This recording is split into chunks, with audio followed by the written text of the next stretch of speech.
Tatanong kita, hot sauce, anong ginawa mo kay Ron? Ganban? Sino ka ba? Anong ginawa mo kay Era? Gusto kong bumait pero di ko magawa. Ang buhay ko ay pumait pero ako ay natawa. Ganito na pala ang aking kinahantungan, at ito ang napala kayo ay kinakantahan. Sabi nga ng nanay ko itigil na ang pagrarap. Sabi ko naman inay ito ang aking pangarap. Pero sabi ni itay ba't di ka nalang magtrabaho? May trabaho na ako tay, ano yun ang magpalaho? Ng mga rapper na pilit akong kinakalaban pero di makapalag dahil sila'y kinakabahan. Dahil kilala nila kung sino ang dumudura ng mga maanghang na salitang bumubura. Sa mga nagpapanggap na makata dito sa hip-hop, di ito scripted, di gaya ng flip-top. Ito ang trabaho na hindi nagkakapera, mag-isa tong lumalaban kapag nagkakagera. Tanong ko lang sa'yo kung ano ang ginawa mo, kung bakit ba ganito na ngayon ang aking pagkatao. Nais kong malaman, ito ba ang kapalaran sa mga kasalanan na dapat kong pagbayaran? Hindi ko ginusto na ako'y maging tarantado. Nung kabataan ko naman ako ay talentado. Pangarap ng magulang ko'y hindi ko tinamasa. Bisyo at barkada, ako ay napasama. Maagang nag-asawa, masyadong mapusok.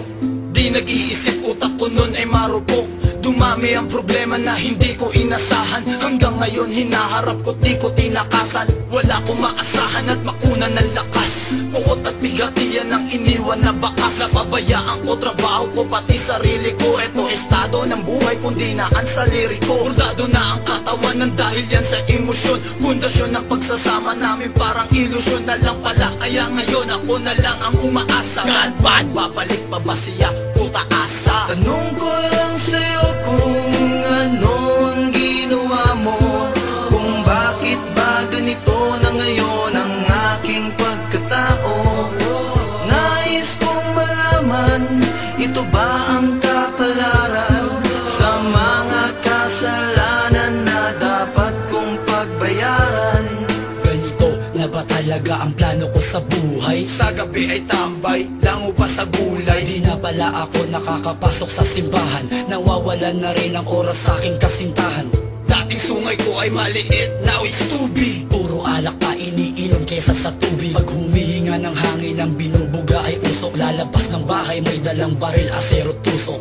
Buhay, kalye, ito ang naibigan. Mas maraming kaaway kesa sa kaibigan. Puta, pare, di mo alam kung sino sasaksakin ka sa likod kahit walang kutsilyo. Minsan ay nagtalong ako kay Satanas. Homeboy, tatanggapin pa ba ako sa taas? Sinanong ko si God, ilalagay mo ba ko dyan sa impyerno? Ang sabi niya, malaki ang tsansa. tanong ko lang sa'yo kung ano ang ginawa mo, kung bakit ba ganito na ngayon ang aking pagkatao. Nais kong malaman, ito ba ang kapalaran sa mga kasalanan na dapat kong pagbayaran? Tanong ko lang sa'yo kung ano ang ginawa mo, kung bakit ba ganito na ngayon ang aking pagkatao. Nais kong malaman, ito ba ang kapalaran sa mga kasalanan na dapat kong pagbayaran?